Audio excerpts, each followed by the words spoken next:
Acid দগ্ধ যে জায়গাটা, এটার মধ্যে আমি চুমু দিয়ে একটা ছবি পোস্ট করেছিলাম। ওনার সাথে আমি সংসার করেছি 3 দিন।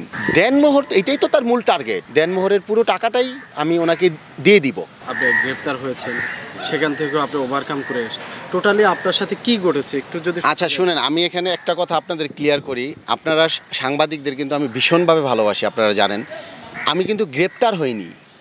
যখন আমি শুনেছি যে আমার নামে থানায় মামলা হয়েছে, আমি কিন্তু একটা লাইভ করে ওই থানায় গিয়ে ডিউটি অফিসারে বলেছি যে আমার নামে নাকি আপনার থানায় মামলা হয়েছে, আমাকে গ্রেপ্তার করুন। অতএব এটাকে আত্মসমর্পণ বলে। আমি কিন্তু গ্রেপ্তার হইনি, আমাকে গ্রেপ্তার করেনি। সে জায়গা থেকে একটু জানতে চাই কি ঘটেছিল, একটু বিস্তারিত বলুন। ঘটেছিল, এটা একটা ষড়যন্ত্রের শিকার হয়েছি এবং একটা মিথ্যাচারের শিকার হয়েছি। এবং সে যেভাবেই হোক কৌশলে আমাকে বিবাহ করে, বিবাহের 3য় দিন আমি তার সাথে সম্পর্ক ছিন্ন করি, তার সাথে সংসার করব না বলে। আমি পারিবারিকভাবে পরিবারের তার মাকে, তার খালাকে, সবাইকে আমি জানাই। এরপর তার সাথে আমার সংসার করা হয়নি এবং তার ব্যাপারে আমি কিন্তু কোনো কথাই বলতে চাই না। আপনারা আমাকে অন্য প্রশ্ন করেন, তার ব্যাপারে কথা বলতে আমার ভালো লাগে না। এটা একটা আমার কাছে দুঃস্বপ্ন মনে হয়। আমার কত কাজ, আমি কত ওয়ার্কিং করি, ওইগুলোর অনেক কথা আছে, অনেক কাজ আছে। আপনি বলতে চান না, কিন্তু সেও কিন্তু আপনার বিরুদ্ধে বিভিন্ন স্ট্যাটাস দিয়ে যাচ্ছে। সে তো মিথ্যাচার এবং সে কথা বলতেই আছে। সে বলুক, সে বলতে বলতে একটা সময় ক্লান্ত হয়ে যাবে, আর বলবে না। কিন্তু আমার কথা হচ্ছে, আমি এই যে রিভেঞ্জ, কাদা ছোড়াছুরিটা, এটা আমি পছন্দ করি না। উনি বলতেছে, উনি বলুক। দেনমোহর, এটাই তো তার মূল টার্গেট। এটা তো ডেফিনেটলি আমার দিতে হবে। এবং উনি যে দেনমোহরটা একটা বিরাট অ্যামাউন্ট উনি এটা লিখেছেন, উনি নিজেই লিখেছেন। তো এটা তো অবশ্যই আমি আমার ধর্মের প্রতি আমি শ্রদ্ধাশীল, আইনের প্রতি শ্রদ্ধাশীল। দেনমোহরের পুরো টাকাটাই আমি ওনাকে দিয়ে দিব, এটাও আমি বলেছি। দেনমোহর লিখেছেন উনি 10 লক্ষ টাকা, 10 লক্ষ, এবং এই পুরো 10 লক্ষ টাকাই আমি আদালতে জমা দিব। আসল ভাই, আপনার বিয়ের সময় আপনাদের মধ্যে সম্পর্কের অনেকটা পজিটিভ দেখা গিয়েছিল, আলোচনা হয়েছিল, ভালো, আপনার দুজন পছন্দ করে। না, মোটেও পজিটিভ ছিল না।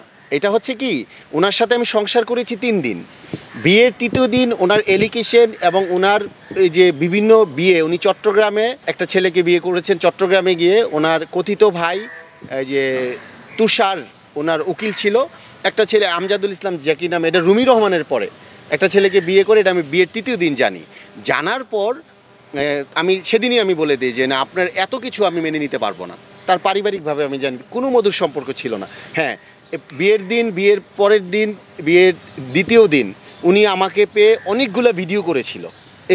ওইগুলা উনি ডে বাই ডে আস্তে আস্তে ছেড়েছেন। কিন্তু আমরা তো দেখেছি যে একটা চুমুর দৃশ্য ভাইরাল হয়েছে আপনি ওনার গাড়ি। এটা বিয়ের 2য় দিন। হ্যাঁ, এই ছবির মধ্যে কিন্তু অনেক কিছু প্রকাশ পায় যে আপনারা সুখে আছেন বা আপনার সম্মতিতে বিয়ে হয়েছে। এই যে আমি এই কথাটা বলি, দেখেন, বিয়ের 2য় দিন আমি তো ওনার এত কিছু জানতাম না।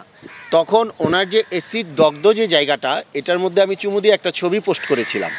এবং এই ছবিটার পোস্ট করে আমি একটা ব্যাখ্যাও লিখেছিলাম আমার ভেরিফাইড ফেসবুক আইডিতে, যে বাংলাদেশে যতগুলো এসিড দগ্ধ মেয়ে আছে পোড়া, তাদেরকে ইন্সপায়ার করার জন্য যে আপনারা মোটেও অবহেলিত না, আপনারা নিজেদেরকে ছোট মনে করবেন না।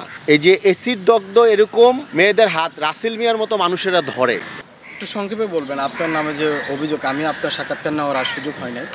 যে অভিযোগ ছিল, আপনি প্রায় 9 লাখ টাকা দাবি করেছেন, এর পরবর্তীতে আবার বলেছে 35 লাখ টাকা দাবি করেছে। এই যে টোটাল অনলাইনে এসে উনি বারবার লাইভে, আপনি যখন জেলে ছিলেন তখন বিভিন্ন সাংবাদিককে ডেকেছে, উনি সাক্ষাৎকার দিয়েছে। এই যে এটি কতটুকু সত্য? শুনেন, একটা এক্সাম্পল দিই আপনাদেরকে। উনি যে একদম সম্পূর্ণ মিথ্যার উপরে চলে, এটার একটা এক্সাম্পল দিই।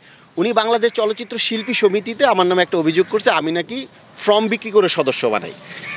অথচ বাংলাদেশ চলচ্চিত্র শিল্পী সমিতির 2024-2025 ফর্ম এখন পর্যন্ত ছাড়াই হয় নাই। এরপরে উনি বললেন যে আমি নাকি সদস্য বানাই। উনি নামটা একটু ক্লিয়ার করে বলুন। এই যে মহিলা, ওই বর্ষা চৌধুরী। তো এরপরে উনি বললেন যে আমি বাংলাদেশ চলচ্চিত্র শিল্পী সমিতির সদস্য বানাই। বাংলাদেশ চলচ্চিত্র শিল্পী সমিতির সদস্য আমি কিভাবে বানাবো? আমি একজন পূর্ণাঙ্গ সদস্য মাত্র। এই সদস্য বানানোর সম্পূর্ণ এখতিয়ার হচ্ছে সেক্রেটারি মহোদয়, সভাপতি মহোদয় এবং বোর্ডে যারা আছেন তাদের। আমি তো বোর্ডের কেউ না, আমি তো প্যানেলের কেউ না, আমি একজন পূর্ণাঙ্গ সাধারণ সদস্য। আমি কিভাবে সদস্য বানাবো?